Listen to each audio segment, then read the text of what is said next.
My name's Kevin Proto, and I started a group back in 2010 called Locals Supporting Locals. It's the calendar that's sitting at the front there. And the purpose of LSL is to connect with each other locally and to give voice to farmers, citizens, and businesses, and to discuss and take action to ensure that local values and directions are respected and decisions are not based on that input. Yeah, so decisions process should be from locals up to the local governments, the provincial, the federal, and multinational corporations, and not the other way around, which is the way it's done today. We need to reclaim our individual and local sovereignty and form truly local solutions to the challenges that affect us all, kind of like what we're all here for today, is the heirloom seeds, right, the heritage seeds. We are a collective group of like-minded people who believe in supporting local fertile farms and vineyards, along with our many locally owned restaurants and stores. Locals is more than just where you live. It's also about how you support your community and how we support each other. And we've lost that connection. So that's a big part of what Locals Supporting Locals is about. It's reconnecting we the people again. The time is now. We are losing our small ethical farmers and mom and pops. And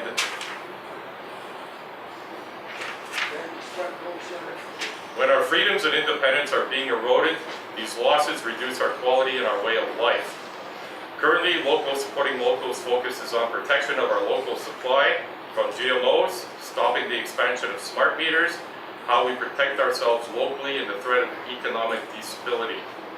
Locals Supporting Locals supports true sustainability within our communities of our own design, using our own solutions from the grassroots up and not from the top down. I have been asked why I do this work.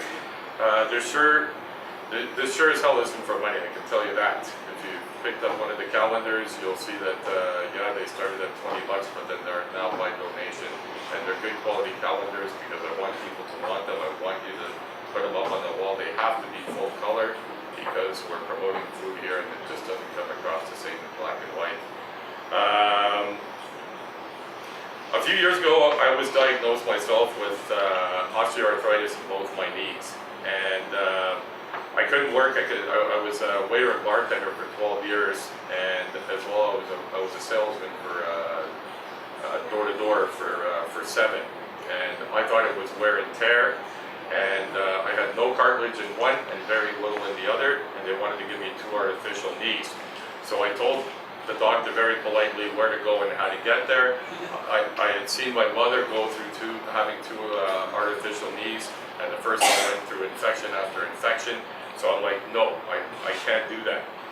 And so I took matter into my own hands.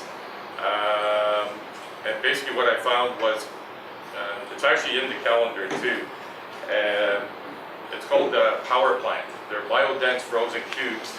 If you have a calendar there, just so you know, I always try to recommend this to anybody who's got osteoarthritis, arthritis of any kind. So they're right here. They're actually made and processed right in Kelowna. So it doesn't go over the border and get irradiated. That's what's happening to a lot of food. Our food supply today is it's getting irradiated when it comes over the border, so it's dead food. So you're eating all these fruits and vegetables, thinking you're eating healthy, and meanwhile you're not, right? Hence why it's very important to support your local farmer.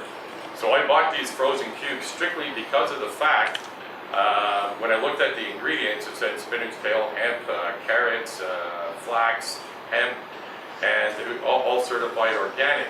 And I was on disability now because I could barely walk anymore. I could sit there and my knees would drop.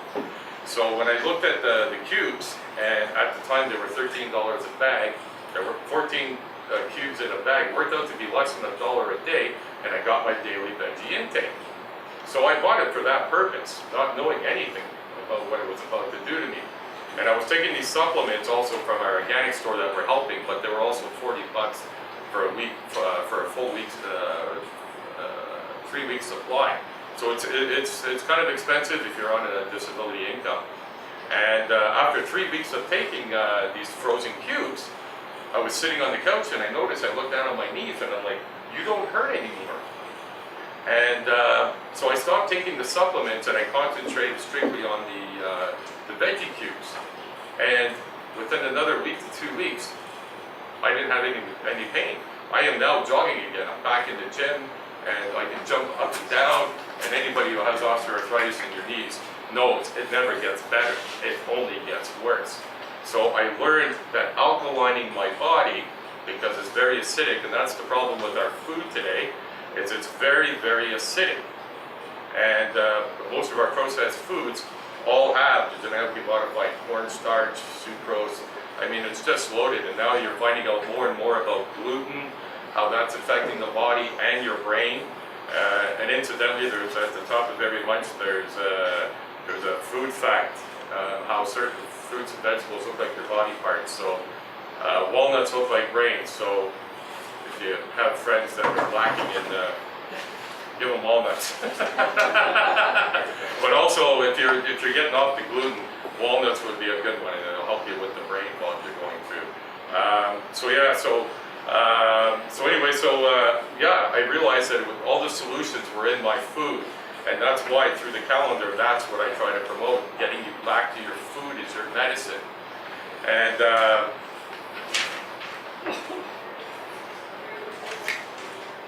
all natural foods, including herbs around the world, are not life-sustaining, but there are people's medicines. Food belongs to all people simply because we are born and live and die on this planet. It is crazy that a few people want to control this basic necessity that by birthright belongs to us all. The 1%ers believe that we are crazy in thinking that it should be us controlling it. I know I am preaching to the choir here. Most of you know, not all of you do, but if you don't, if you got friends, trust me, these calendars help to do that for you. Bottom line is we have to protect ourselves in a bigger way than just GMOs and big agriculture. We have UN Agenda 21, which is another UN organization called Codex Alimentarius. Okay, this is also in the calendar. Codex Alimentarius, on behalf of all the people on the earth, wants to control the entire global food supply, citing safety as a reason. And we're all tied into it. There's about 172 countries that have already signed on to it. And Canada signed on to an international treaties and organizations that most people have no idea of. Codex is in the midst of controlling all natural medicines used safely for centuries. Most importantly, Codex Alimentarius, operated out of Europe, wants to make sure that all food is uniform, regulated, inspected. Right now, they are in the midst of banning cinnamon. And if you take organic real cinnamon, unpasteurized or real honey, and you put that with warm water, that also helps to heal arthritis. So what has cinnamon ever done for harm to any of us? So it doesn't make sense what they're doing. Currently in Europe, you can't buy vitamin C over 100 milligrams without a doctor's prescription. The control has already reached into Canada, but they are implementing it slowly and covertly so that future generations won't know the difference between the world we know now and the world our grandchildren will live in. So right now, Codex and European organizations are among the midst of banning the sale of heritage seeds. Everything that we're here for, they want to ban it, and put it under the guidance of the so-called Canadian Food Inspection Agency, and they're going to determine for you what is safe for you to plant. I mean, all in favor of that? You know? So, but that's what's going on. A lot of this is happening through sustainability. And what we are about is the true sustainability, and that happens at grassroots. So they have organizations, and if you're familiar, some of you may not have computers. I know some people are just removing them out of their houses here, but the internet has been our friend. It is a very valuable tool to us, because now we get to see the agenda that they've been using on us for centuries, guiding us down our path. But now we can get properly informed. So what they do is they create the problem, they wait for the reaction, and then they give you the solution. So there's a lot of sustainability groups that are out there that they're registered charities, and it's all about protecting our environment. Now, sadly, because they are a registered charity, and I did attend the GMO debate that took place in Kelowna, which was with the Fresh Outlook Foundation, and Joanne DeFries is the founder behind it, and she clearly stated right at the beginning, she goes, people automatically assume, because we promote sustainability, that we are against GMOs. And she goes, that is furthest from the truth. And I do have it all recorded too, because people need to understand that, because, I mean, I think all of us, in some way, shape, or form, care about our planet.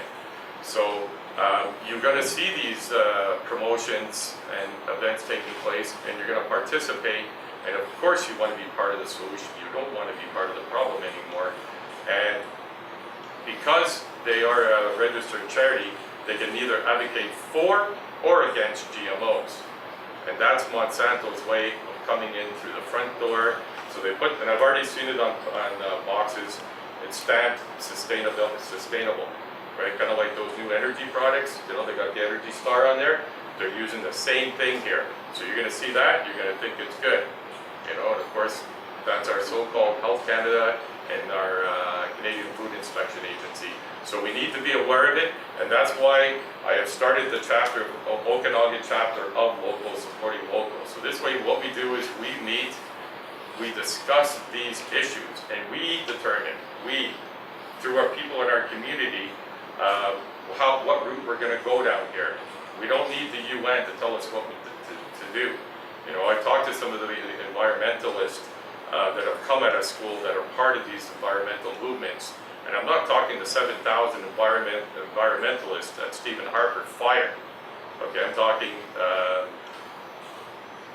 the environmentalists with degrees. I call them stickers sometimes here, because that's all you got is a sticker. You actually haven't even physically planted seeds. So I told one of them, I said, you know, I got farmers that are 5th, 6th generation. We got 8 Indians here that have been doing this for centuries. I said, if I'm going to ask anybody for advice on how, you know, to work with Mother Nature and how to plant, I'm going to go to them first, you know, as opposed to this so-called fixed agenda here. So that's what we got to do here, is reconnect as a community here again. I mean, basically we have to get off our ass, you know, and that's why I put together this calendar here, because somebody said, if you don't like what's going on, get off your ass and do something. And that's what I did. My background, like I was saying, I'm a 12-year waiter and bartender. You know, then I did 7 years of door-to-door sales and marketing, which a friend of mine was trying to convince me to take. I politely told him where to go for about a year, and then I wasn't happy with my job, and I ended up going to the United States. And I started off in Philadelphia, and it was a severe culture shock, being born and raised in Montreal, having lived in Canada, in Calgary, Vancouver, Whistler, and it was quite alarming to get down there, because I'm seeing what they're doing I've seen what they've done to the United States, and they're now doing to Canada, is they're destroying our manufacturing, right? That's where all our jobs are at. And when I went to the smaller communities, one of the things and I went to Flint, Michigan. I don't know if all of you are familiar with Flint. Roger and Me is a documentary that Michael Moore, who did Fahrenheit 9/11, that's his hometown, and that's where GM plant was. And it was a very thriving community, one of the biggest GM plants. When they shut that down and moved the plant down to Mexico, so this way they carry the payroll in their back pocket here, it destroyed the town. And that's what they're slowly doing right across the United States and Canada. They're taking our manufacturing, and when you no longer manufacture, you become a third world country. So if we're going to talk about local growth economy, we got to look at these things. So we have to make a restructuring here of the way we do business in our local communities here. And we can't rely on our provincial and federal governments.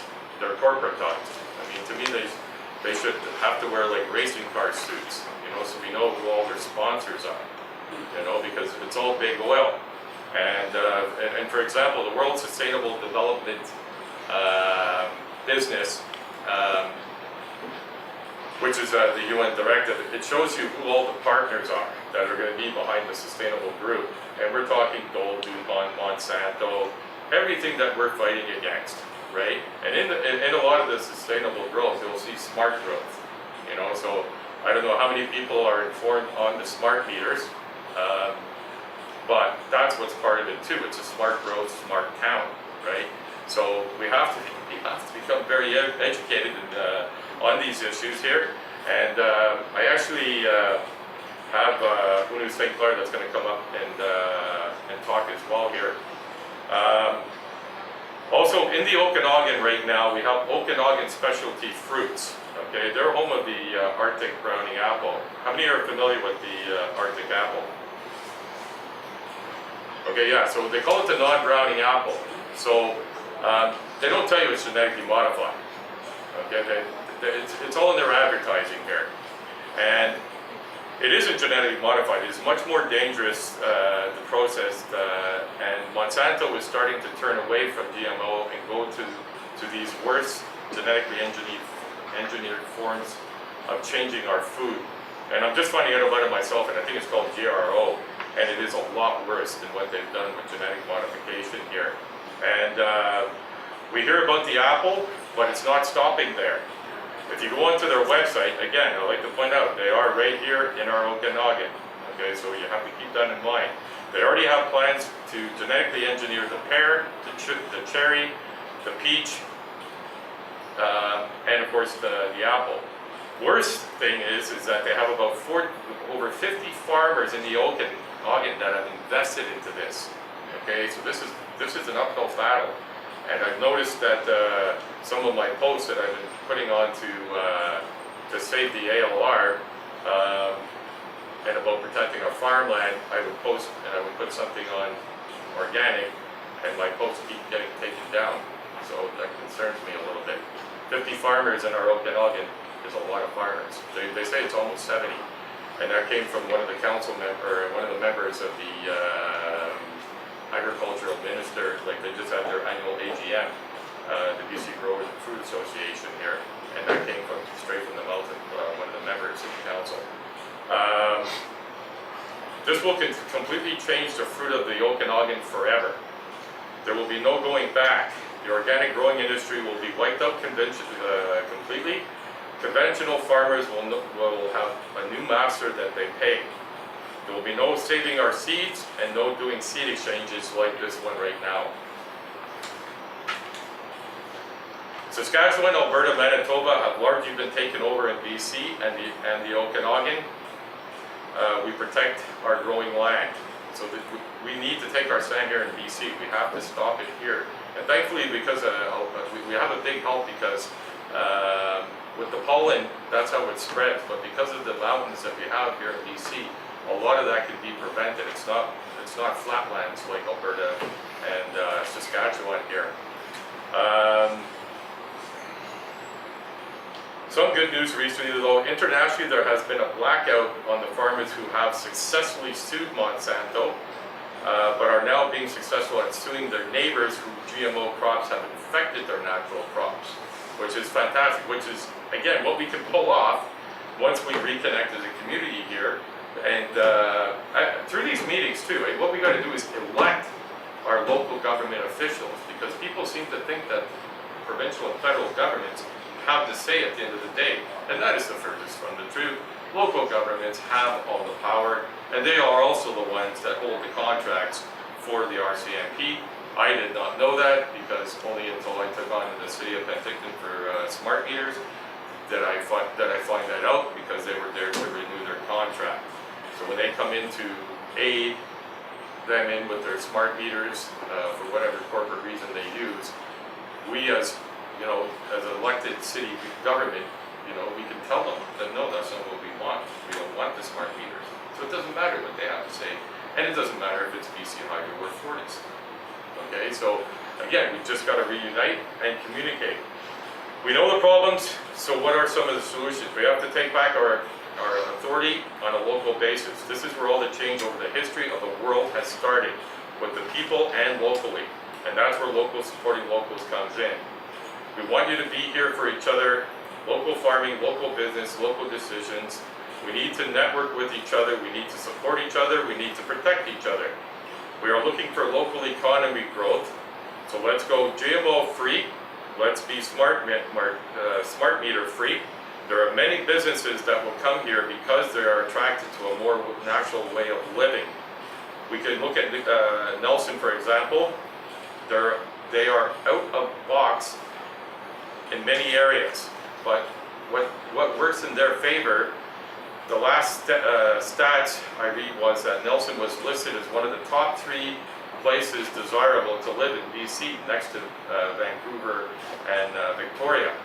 In the Okanagan, we can set ourselves apart from the government corporate trend to adopt undesirable, unsafe technologies and instead to poster communities for healthy living. And in saying that, I have Una St. Clair.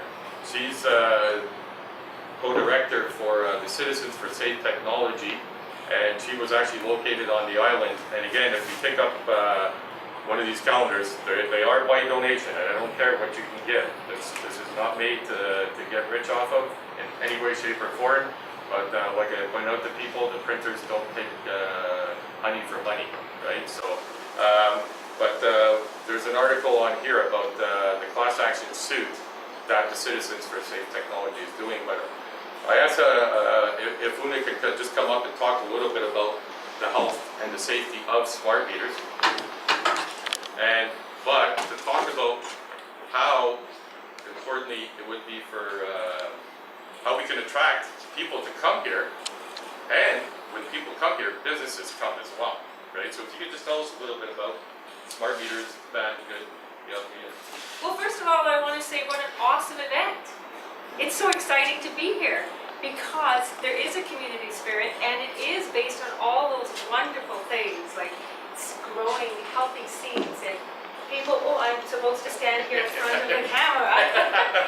So I'm very thrilled to be here, and I have moved to this area and bought a piece of property and taken myself off the grid because I did not want to deal with BC Hydro any longer. I'm fighting them in court, and I didn't want them in my day-to-day life. But that being said, we are all subject to the smart grid. And the smart grid is a pulsing microwave radiation over every single living thing and being. Now, most people don't really understand what has happened, but it's a toxic design that is infiltrating our whole electrical grid. And the toxicity comes out by way of dirty electricity, which is a form of harmonics on the line, and also the pulsed microwave radiation from all the different devices that make up the smart grid. We are hearing from people around British Columbia who can no longer live in their own home comfortably. If there's a smart meter on the wall of their bedroom, or if there's 10 or 20, if they're in multiple housing units, these people have to move.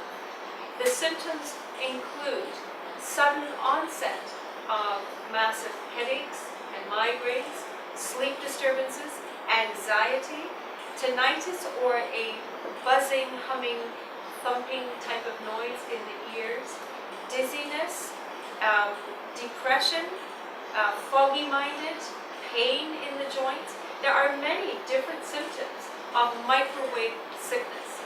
Now, people say, well, this is much less energy than a cell phone. But what is true about this system is it pulses about every 3 seconds, and it is a very strong pulse that completely disrupts the natural harmony of the human cellular structure, or bees, or birds, or bats. And if you care to look around the world, amphibians, bats, amphibians being frogs and those types of things, bats, birds, and bees are all suffering a massive and sharp and sudden decline. Or there are problems where the immune systems of all of these creatures are so devastated that they're being taken over by different mites, parasites, and fungus. So what has changed so suddenly? And what we see is an explosion since really about 2004 of wireless technology. And if you can think about your life 10 or 15 years ago, and you think about it now, and think about all the changes in technology that is in your home, then you'll begin to realize how we've become inundated. If I take a microwave radiation meter and measure a cordless phone, the kind that sells in any of London drugs or Costco, those kind of places, do you want me to stop? Okay, then you'll see from the measurements that it is stronger than if you were standing 20 feet from a cell tower. It's the same thing with a Wi-Fi base station. It's the same thing with your laptop set to Wi-Fi. So these kinds of constant 24/7 exposures are slowly but surely disrupting and destroying the immune systems of all living systems, of all creatures. Some people say, well, I don't feel anything. It doesn't bother me. The wife may be feeling terrible, the husband or child. But there are people that don't appear to be affected. They say, I can use this fine.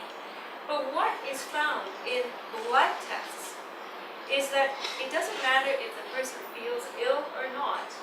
The blood is equally damaged. And that is something that cannot be denied with blood tests from exposure to significant things such as a smart meter. So we are seeing people that can no longer live in their homes and they have nowhere to go. Now I chose to find as big a piece of property as I could up here in the Salmon Arm area. I'm out towards Sorrento, and I believe that this area has a chance because people are more of a community than the Lower Mainland.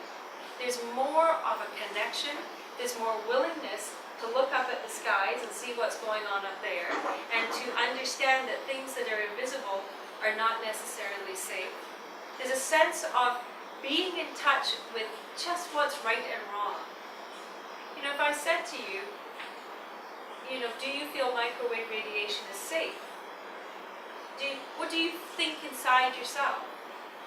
A lot of people have a sense of right and wrong that goes beyond what Health Canada is telling you. Of course, Health Canada is telling you that it probably won't hurt you, but they don't know for sure. Anyway, we have got a class action that is designed to bring choice back to everybody. And you can find more about that at our table or at Citizens for Safe Technology. And if anybody has questions, I think you wanted to leave them to the end, right? Yeah. Yeah. Okay. Yeah, so and that's why I brought it up here, because again, it's awareness first, but solutions second. Thank you, Kevin. You're very welcome. You're awesome in your Canada. And people can find me out there too. Yeah, so you can see the benefits if we started to turn things around here, and made this, and I'm not saying, it's basically the title for this organization here, Citizens for Safe Technology. So it's just working and making it safe for everybody involved, and the kids are the ones that are affected the most, because they're still growing, right? So that's part of how we can start getting a local growth economy going again. Let's start making GMO free, let's work with safe technologies here, and more people will want to come. More people that want to come, it brings businesses here too. And we don't need the super big corporations to come in here. I'm talking just, we need to look at, things need to be restructured even in our local governments here, that our governments actually get involved with the developing of manufacturing here. And one of the biggest ones that's on the table right now, and of course you can see the corruption behind this, but is the hemp. If we actually started growing hemp here, I don't know if it was back in the 20s or 30s, when it came to the hemp rope, the strongest rope in the world. And that's what they were using for the big ships. And hemp was used throughout the World War I and World War II. And then all of a sudden it got made to be illegal because they started to make more money by making it illegal. And I'm not talking this stuff, the hemp you smoke, you can actually grow it. And we can start making clothing out of it, shirts out of it. They make cars out of it, they make houses out of it. Actually, Henry Ford, I just saw this video recently too. They showed him he built the hemp car, and he even took a sledgehammer and started hitting the car. It's the strongest car. And now, coincidentally, all the licenses for across Canada now are no longer allowed to be renewed. It's going under the federal government. You have to get federal permission in order to grow it, which again doesn't make sense. So they just want to control it. So they're going to create the hemp car, but it's going to be done with electrical cars. And for some reason, I don't know why people seem to think in this growth movement that electric cars are so much better. You still got to generate the electricity for the car, you know. So it's no better to charge your battery here, but you can actually use the hemp to run the car as well too. So we're acting as a hub for locals, and we got a sheet at the top there that I recommend everybody put their name, phone number, email. We can keep you updated with events that are coming. We hold weekly to monthly meetings. We got a lot more things coming, but we're forming the foundation to this, because I started this back 4 years ago, and finally, I say jokingly, I got people now. You know, I'm one guy that put this all together, and just to show you here, because people say one person can't make a difference, and I really beg to differ on that one, because I have zero background on media or public speaking, and I used to call it, and it was because of the door-to-door finally built that fear in me, and it took till about the 3rd year of me doing it, because I used to call it the Elvis. I would come up and my leg would start to shake, and my lip would start to twitch, so I called it the Elvis, you know. But this is what the calendar started off. It was just a twinkle in my eye, and somebody put this together first. And in order to get the calendar printed, I needed sponsors, and they wanted $1,000. I don't have $1,000, so I cut it out of magazines and newspaper to give you somewhat of an idea of what it was going to look like, right? And so I landed up. I got 60 sponsors, believe it or not, and that went from Summerland all the way to Osoyoos, and nobody ever heard of locals supporting locals. But then I wound up getting 60 sponsors, and I got the first one printed, right? And so this was our first annual Spotted Lake. To me, I think every one of us as a community should have to go to Spotted Lake. It's a medicinal healing lake. If we all walk through this, then we can start from scratch again, because your body's attracted to the pod of the minerals that are contained in these pods to help heal you, and that's the problem that we have. We're divided, even on issues. Smart meter people, some of them think that the GMO people are conspiracy theorists, and vice versa, you know. And just so people know, because I just found this out recently myself, the term conspiracy theorist, you know where it came from? Back when they shot JFK, there was so much evidence, so many witnesses that saw that not only was it the driver beside him that took a shot at him, there was actually 3 or 4 shots that JFK got. And if you do your true research on this, and it's all coming out now because the files are open now, but lots of people, lots of those witnesses have died. So what they came out with, because there was too much being said, is don't subscribe to these conspiracy theories. And that's exactly when it came back out again, coincidentally, when 9/11 took place. And I usually like to say it, when I say something like that, is if you still think that 19 guys with box cutters from a cave in Afghanistan took down 2 of the most secure buildings, you're too far behind. I don't have time. We got a lot of stuff going on right now, and we really need to get educated on that part. And so now this is the 2nd annual. So now I went from 60 sponsors to 96 sponsors. I went from 10 coupons in the back to 28. But everyone that is written on this calendar, from Shiv Chopra, who worked 35 years with Health Canada, he found out what was causing the mad cow disease, and found out the bovine growth hormone, how harmful it was, and got it banned from Canada. Instead of getting a medal, he was fired after 35 years. And also we got Agenda 21 here that these are all followed up with websites. It's not me. I have a heavy disclaimer on here. None of the views reflect either what local supporting locals views are or it's advertising. But you need to do these things. And talking about how they're privatizing BC Hydro in order to privatize it, kind of like where our post service is going now.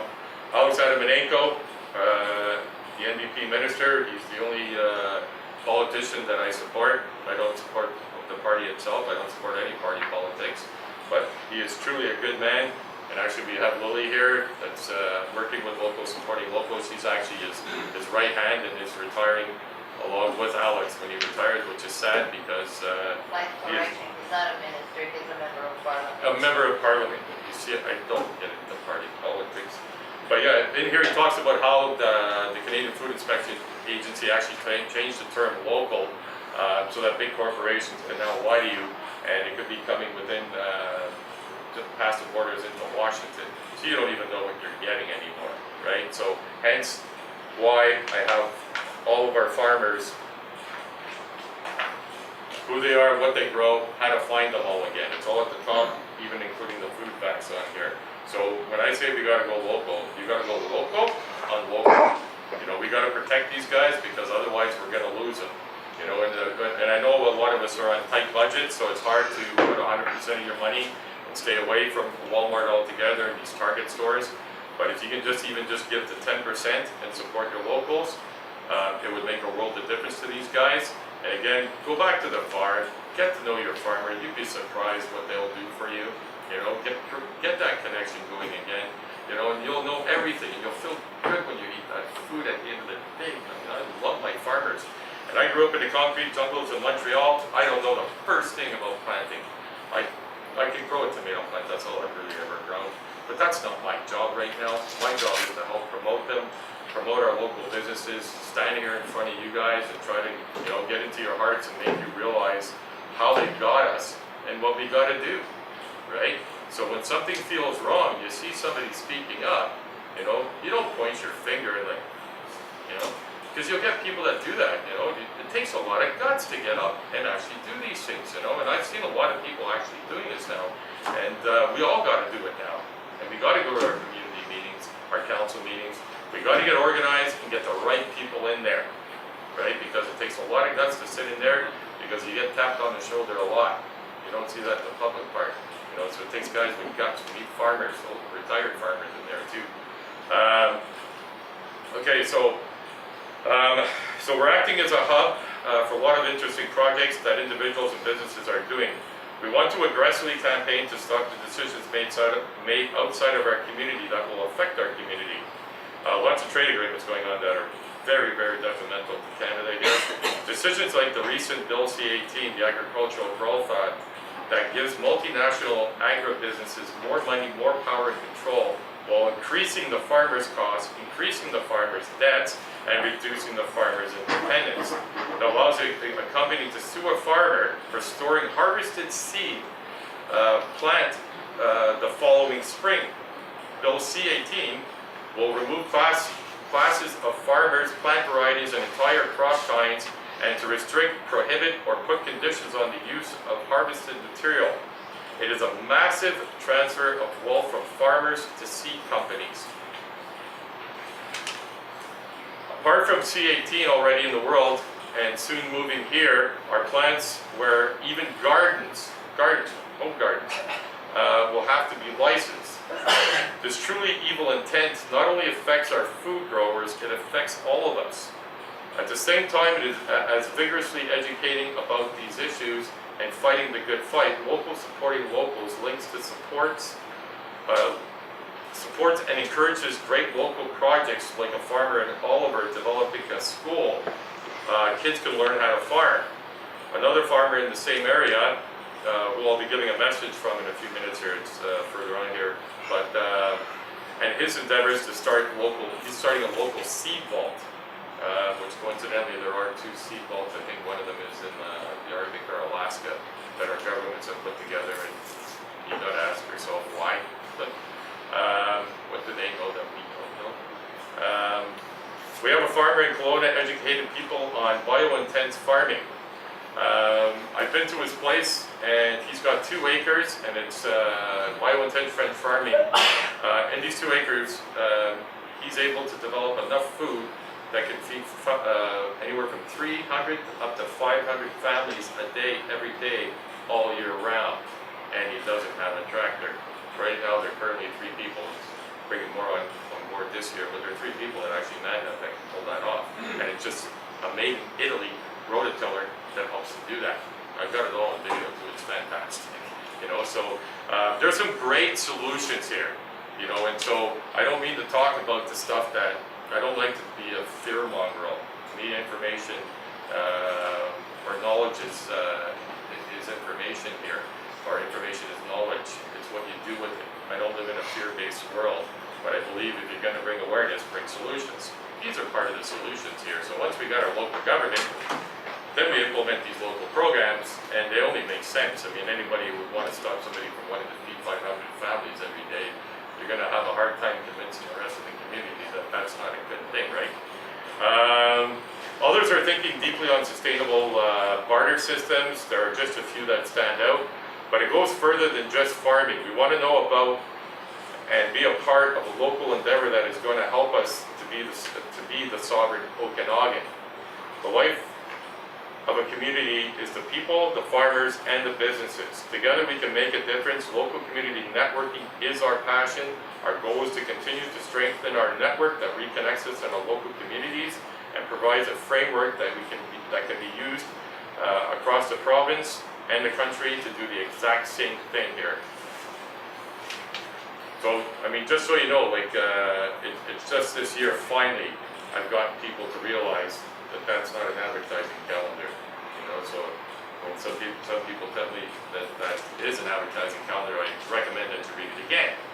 If you still think it is, then please give it to somebody that can read, you know, so finally, so you guys are right here at the bottom of it, so it's not like everything's formed yet. We all have decisions, and when we have our meetings, and initially what I've done is I handpick people that I know. Has anybody seen The Matrix? The movie The Matrix? Yeah, okay. Well, in there it's called, they say, he says to Joe, he says you can take the red pill or the blue pill. And so you can take the red pill and the blinders come off and you will see the world for what it truly is. Or you can take the blue pill and the world will stay as it is and you'll think it's a beautiful place. I took the red pill and I even think it's suppository style, so I am very well aware of what's going on, you know, and so Local Supporting Locals wants to remember what local really means because it is being redesigned and redefined as we speak. They're changing our whole language pretty much. We are the change we want to see, and it starts right here now. As one way of funding our mission, Local Supporting Locals produces the calendar. In this way we get to know each other. We know who is growing healthy GMO-free food locally, who the businesses are that philosophically support this movement, and the purchasers of the calendar. The businesses offer a nice incentive through the coupons. They have provided for the calendar for the businesses. It is advertising with a purpose.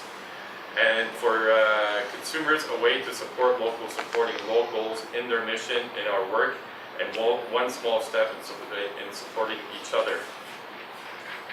So I just want to read to you what he's actually February in he's January in the calendar. That's the Sand Farm, and I met them at the Penticton Farmers Market, and they're actually a young couple. They're in their early 30s, and they actually lived in Vancouver. And when she got pregnant, her father's been preaching her to about food and a lot of political issues ever since she was a kid. And she didn't really, she kind of listened, but kind of not, like a lot of us have. And one day when she started to really look into things, and when she got married to Ricardo, and they were about to have a child, and he was an engineer in school, and but grew up in Italy as a farmer.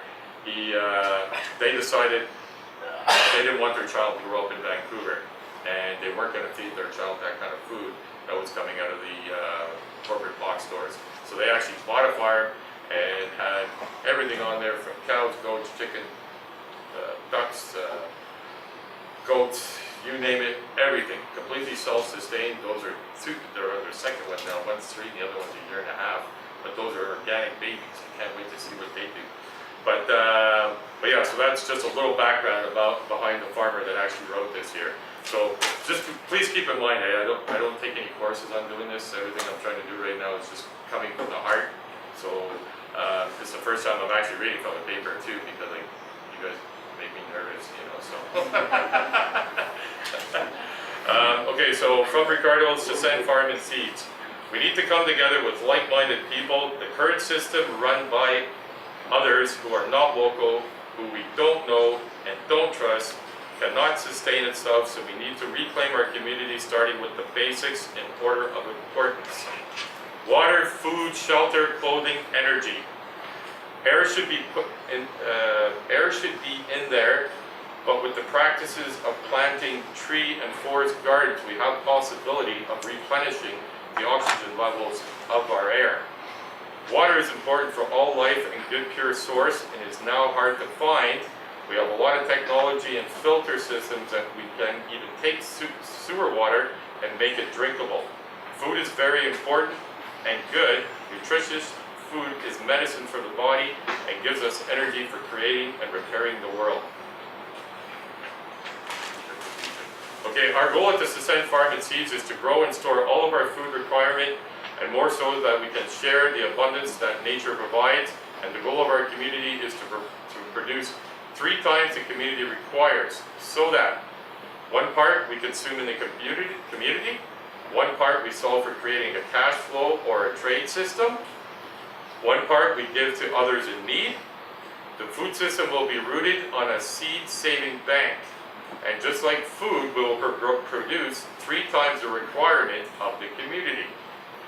We take no consideration to save enough seeds we take into consideration, to save enough seeds every year for 2 years in a row at least, to save 3 times the amount that we can, so that we can apply the same concept as the food.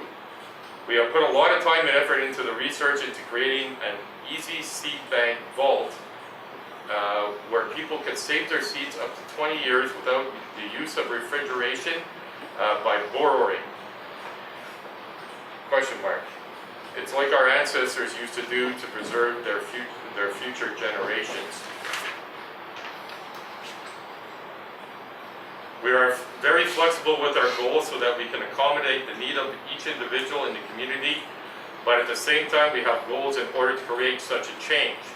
Shelter and location for the community in the event of economic or natural disaster. I learned when I was doing sales, the 7 P's of life. Proper prior planning prevents pitiful poor performance. It applies. And we see where our world's going there, so people do need to be more prepared, or at least like form a network, so you know, like in the event of where do you go, what do you got, you know, and because a lot of anarchy can take place with what happened in the Philippines. I mean, yeah. Working with Alec Louis, who was actually the hereditary in the calendar there, from when you see Spotted Lake, he's the one, him and his mother have been looking after, taking care of Spotted Lake for the past 14 years. So working with Alec Louis around the idea, the co-op is he is trying to build with the protection of tribal law. And just so you know, tribal law, all it means is thou shalt not commit harm. That's all it is, by law. Clothing. We have alpacas and hides from our animals, and we are working towards making our own wool and leather clothing. We are currently working on aquaponic systems, methane digester, and earth ship building like techniques. We have endless possibilities. We need open minds, creativity, cooperation, and skills of locals to achieve the change we want to see. This change has never been done before in the history of mankind. From a life with all the glories and glitters and dependency on a system, to turn around and realize that our lifestyle is causing a lot of destruction and the suffering for other communities around the world. The communities of the Okanagan need to make our own rules and regulations at local level and work within trade agreements with our community with our communities based on needs and requirements, not global trade agreements like what's going on. If we want peace on earth, we have to live within the means of local communities, and that is what we want to start. And that's what local supporting locals is. So thank you very much.